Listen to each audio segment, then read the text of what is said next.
ভাই মানুষ মানুষকে চিনবে তার ফেস দেখে, কিন্তু মানুষ নাকি দূর থেকেও আমার হাতের নখ দেখেই আমাকে চিনে যায়। হ্যাঁ, এটাই হয়েছিল আমার সাথে।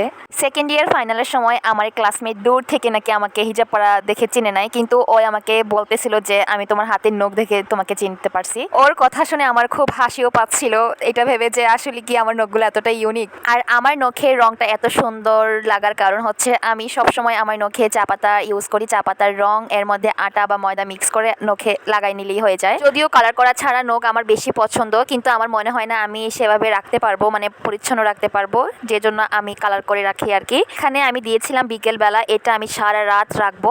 এ হচ্ছে পরদিন সকালে। এটা না প্রথমে অত বেশি কালার মনে হবে না, তারপর এটা একবার দিলেই হয়ে যায়। 2-3 দিন পরে এটা কালারটা আরও অনেকটা গাঢ় হয়ে যায়। আমার কাছে তো মেহেদি থেকে বেশি ভালো লাগে এই চা পাতার রং। মেহেদি আমার নখে অনেকদিন স্টে করে না, কিন্তু এই চা পাতার রংটা অনেক বেশি ভালো লাগে, অনেক দিন স্টে করে, অনেক মাস। আমার নখের গ্রোথটা অনেকটাই বেশি, তাই আমার 5 মাসের বেশি যায়। যাদের নখের গ্রোথটা একটু কম তাদের অনায়াসে 6-7 মাস তো অবশ্যই যাবে। আর আমার একটা বাজে দিক হচ্ছে আমি মানুষের ফেস দেখার আগে তার হাত পায়ের নখ দেখি আগে।